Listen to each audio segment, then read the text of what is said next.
నమస్తే. ఇన్నాళ్ళు నన్ను సపోర్ట్ చేస్తూ, ఎంకరేజ్ చేస్తూ మీ ప్రేమని నాకు అందిస్తున్న ప్రతి ఒక్కరికి కృతజ్ఞతలు.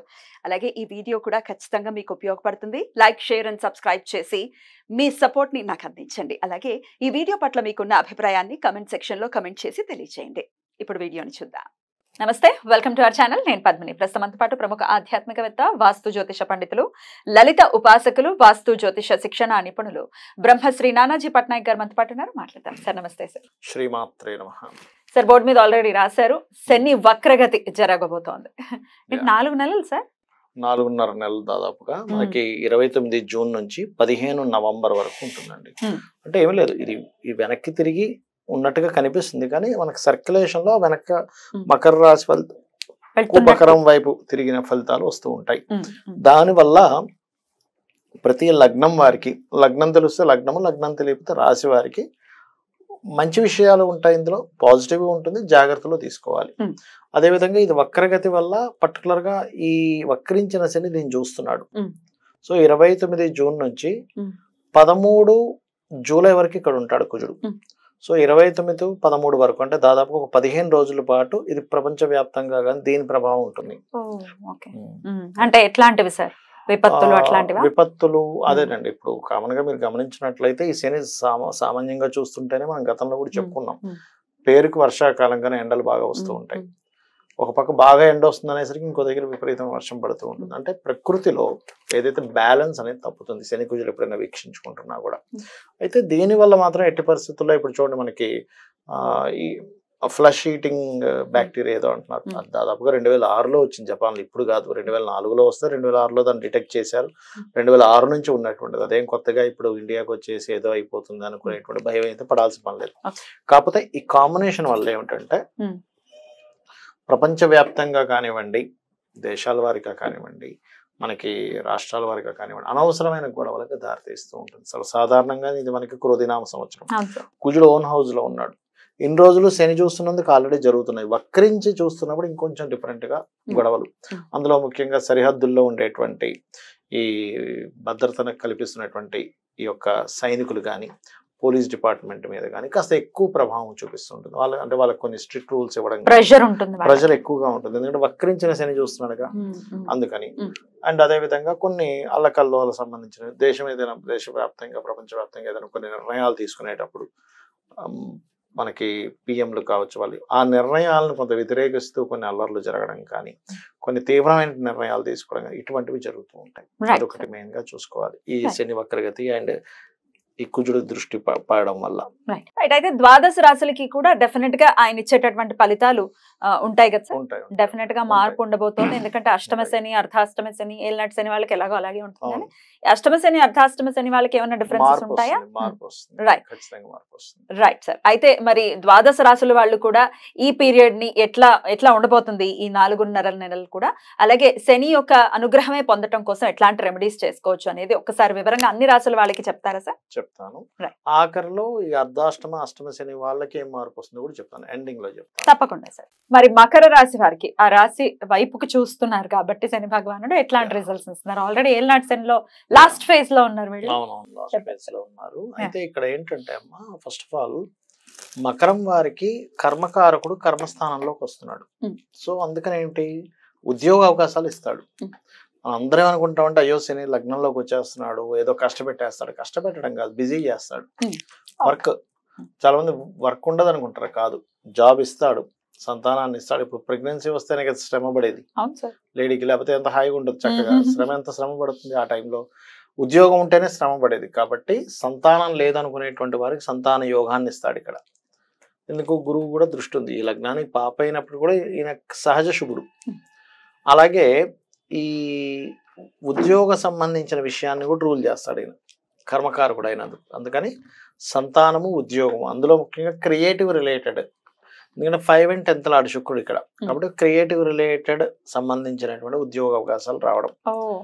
అండ్ అలాగే తండ్రి నుంచి ఏదైనా సరే కొంతవరకు తండ్రికి సంబంధించిన కొన్ని కార్యక్రమాలు వెళ్ళి, ఎందుకంటే భాగ్యంలో కేతు ఉన్నందుకు చేయడం. అలాగే తండ్రి ద్వారా కొంతవరకు మనీ సోర్సెస్ అవి పొందడం, ఇటువంటివి జరుగుతాయి. కాకపోతే ఏంటంటే మనీ ఇది వక్రించి రాశి మీద లగ్నం మీదకి వస్తున్నందుకు ఫైనాన్స్ రిలేటెడ్ స్ట్రెస్ ఇస్తుంటాడు కొంతవరకు. ఈ స్ట్రెస్ మాత్రమే ఇస్తాడు, మరొకటి ఏం కాదు. ఓన్ హౌస్ లోకి వస్తున్నాడు కాబట్టి మనం పెద్దగా భయపడాల్సిన పని ఏం లేదు. రెండు ఓన్ హౌసెస్ కాబట్టి మనం అంతగా భయపడాల్సిన పని లేదు. మరి ఇక్కడ జాగ్రత్త ఏమిటి అంటే మకరం వారు పర్టికులర్ గా ప్రాపర్టీస్ తీసుకునేటప్పుడు మాత్రం కాస్త జాగ్రత్తగా ఉండాలి. ఎందుకంటే 4లో కుజుడు ఉండి శని దృష్టి ఉంది దాని మీద. ప్రాపర్టీస్ అంటే ల్యాండ్ అయినా ఇల్లైనా మిషనరీస్ అయినా ఫ్యాక్టరీస్ అయినా వాహనం అయినా లేకపోతే బంగారం అయినా కొనుగోలు చేసేటప్పుడు జాగ్రత్తగా ఉండాలి. ఎందుకంటే వ్యయాధిపతి అయిన గురువు బంగారానికి కారకుడు దృష్టి పెట్టాడు. ఏదో తెలియక ఏదో గిల్ట్ నగలు కొనేసుకోవడం ఇట్లాంటివి ఇస్తాడు. అందుకని కొంచెం జాగ్రత్తగా ఉండాలి, అదొకటి. అండ్ అదే విధంగా కొంతవరకు అంటే వివాహ సంబంధాలు చూసుకునేటప్పుడు కూడా ఎప్పుడైతే లగ్నంలోకి శని వచ్చి శని దృష్టి చంద్రుడి మీద పడిందో ఒక్కొక్కసారి తెలియని గో వల్ల పార్ట్నర్స్ ఎంచుకునే విషయంలో తప్పిదాలు చేయడం కానీ, జీవిత భాగస్వామితో అనవసరమైన చిన్న చిన్న మిస్అండర్స్టాండింగ్స్ రావడం కానీ ఇట్లాంటివి కలిగిస్తాడు. ఎందుకంటే ఏదైనా ప్లానెట్ అది ఏ రాశిలోకి వచ్చింది, ఏ సైన్లో ఉంది, ఏ నక్షత్రం మీద ఉంది, దేన్ని చూస్తుంది, ఇది మోస్ట్ ఇంపార్టెంట్. ఆ కాంబినేషన్స్ వల్లే మీకు అక్కడ ఫలితం అనేటువంటిది వస్తూ ఉంటుంది. కాబట్టి ఇక్కడ ఇన్సూరెన్సెస్ విషయంలో తొందరపాటు పనికిరాదు.